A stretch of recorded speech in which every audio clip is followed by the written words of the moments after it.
Landelijke Dansdag in Venray. Peelkorf wint Venray Cup. Het is vandaag 3 november. Dit is het Pelemaasjournaal. In de aula van het Reiland College vond zaterdag een landelijke dansdag plaats, speciaal voor mensen met een verstandelijke beperking. Verschillende dansclubs vanuit het hele land waren naar Venray afgereisd om een dag lang te kunnen dansen. Verwerken. Wat was het toch leuk in Venray? Wat was het toch leuk in Venray? Nou, zo is het. Mensen, veel plezier en tot de volgende keer. Al om 10 uur 's ochtends hadden allerlei dansclubs voor mensen met een verstandelijke beperking zich verzameld in de aula van het Reiland College. En voor sommigen betekende dat vroeg opstaan, want er was zelfs een club uit Groningen aanwezig op de dansdag. Maar moe, dat waren ze niet. Want al snel na de opening, die werd gedaan door burgemeester Hans Gielissen en dansinstructrice Jorianne Jansen, stond de aulavloer direct vol met fanatieke dansers. En dat was een behoorlijk aantal. In totaal zijn er 350 dansers en daarnaast is er nog begeleiding bij. Dus 450 man is nu hier op deze dag aanwezig. En dat betekent de hele dag dansen? Niet de hele dag dansen. Er zijn optredens van Geert Pelzer en Johnny Romein. En natuurlijk Vest die de hele dag aan het spelen is. En we gaan tussendoor ook nog wat leuke fundansjes doen met de mensen. Dus ja, het staat wel in het teken van dans en muziek. En zo maken we er een leuke dag van. De dansdag wordt voor de 3e keer georganiseerd. En ditmaal voor het eerst in Venray. Ook de dansers van de Venrayse cursus Fun & Joy deden natuurlijk mee aan de dansdag. Deze groep bestaat uit zo'n 40 dansers.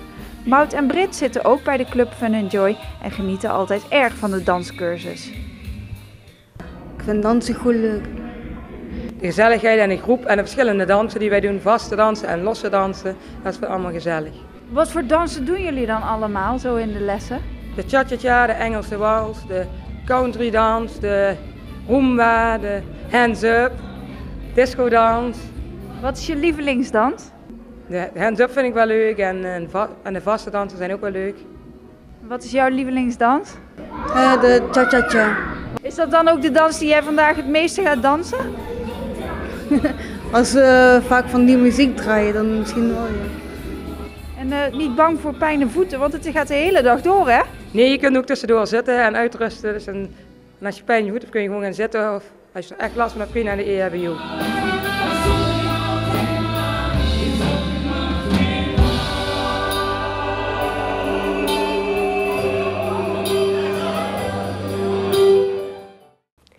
Peelkorf won zondag in Sporthal de Wetteling de strijd om de Venray Cup voor korfbalteams. Met 16 punten bleef de Peelkorf ongeslagen en liet Oranje-Wit en SVOC 01 achter zich. Ter voorbereiding op het nieuwe zaalseizoen hield korfbalkring Venray voor de 4e keer in successie dit toernooi om de Venray Cup. De veldcompetitie werd door de 3 vaandelteams met wisselend succes afgesloten. Topklasser de Peelkorf wist geen enkel punt te behalen en staat halverwege de competitie op een laatste plaats. Nee, ja, we hebben ons best gedaan en we willen natuurlijk punten pakken en dat is ons doel, gewoon klassebehoud. Maar helaas, we missen net de kleine dingetjes, details waar hun die ervaring hebben en dat missen wij en dan laten wij de punten liggen helaas. Ja, maar dat is ook zwaar in de topklasse. Zeker, fysiek ook veel zwaarder, veel slimmer spelen, sneller spel en omdat wij toch van de hoofdklasse afkomen is het voor ons al moeilijker, want hun spelen zo lang in de topklasse. Hoofdklasser Oranje-Wit deed het een stuk beter en eindigde op een 5e plaats. Een klassering die perspectief biedt voor de tweede competitiehelft in het voorjaar van 2015. Op zich wel goed. We zijn geëindigd in de middenmoot. Ons doel was eigenlijk wel misschien iets hoger. Maar we hebben het eigenlijk al met al goed gedaan. We waren korfbals gezien eigenlijk heel goed, dat wisten we ook wel. Alleen hebben we aan andere aspecten ook gewerkt, vooral het mentale aspect. Vaak was het in wedstrijden, als het ons even niet lekker liep, dan lieten we vaak onze kop hangen. En ik denk dat we dat in wedstrijden echt tegen zijn gekomen buiten. Maar dat we daar wel in gegroeid zijn en dat we dat nu om kunnen schakelen in wedstrijden en daarmee wel de wedstrijd naar ons toe kunnen trekken. Na een moeizame start herstelde overgangsklasser SVOC 01 zich uitstekend en staat nu trots aan kop. Ja, we hebben hem heel goed afgesloten. We begonnen met een nieuwe trainer en met een kleine aanpassing in ons team. Dus we moesten opnieuw even wennen, een nieuw spelletje. En daardoor was de start net iets minder. 1 keer verloren we, of 1 keer speelden we gelijk, 1 keer verloren we. En daarna ging het eigenlijk bergopwaarts. In de overgangsklasse A is de strijd om de titel ongemeen spannend. De doelstelling van SVOC 01 is helder. We gaan voor de titel. Ja, we willen wel voor het kampioenschap gaan, dat wil van nou wel te zeggen, ja. In de zaalcompetitie komt de peelkorf uit in de hoofdklasse. In tegenstelling tot de veldcompetitie in de topklasse een stuk gemakkelijker. Ja, dat is heel makkelijk gezegd inderdaad, hoofdklasse, maar we hebben een pittige pool. Dus we moeten net zo goed ervoor knokken en alles vergeven. Maar we gaan natuurlijk voor kampioenschap. Dat is zeker haalbaar. Dat is ook de doelstelling. Die hebben jullie ook uitgesproken als groep. Ja, zeker. En we moeten er veel aan werken en echt het teamverband hebben.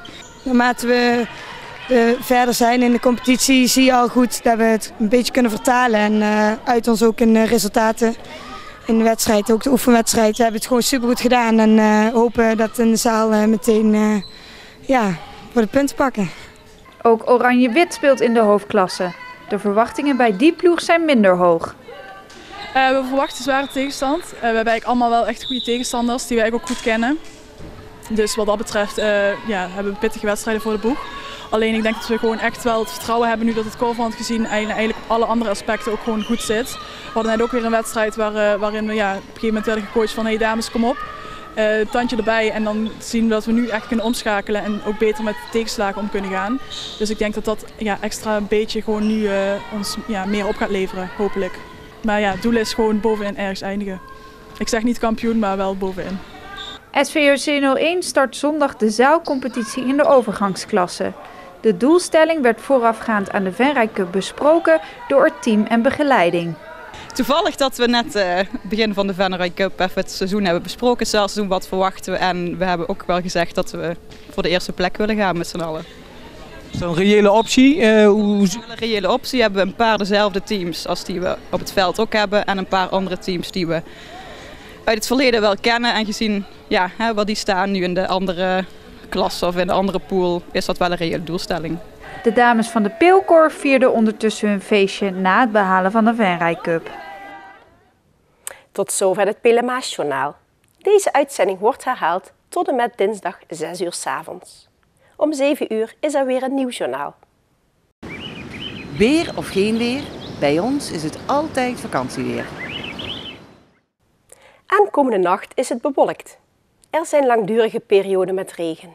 Morgen overdag blijft het bewolkt en regenachtig. In de loop van de middag wordt het geleidelijk droog. Het wordt 's middags hooguit 12 graden.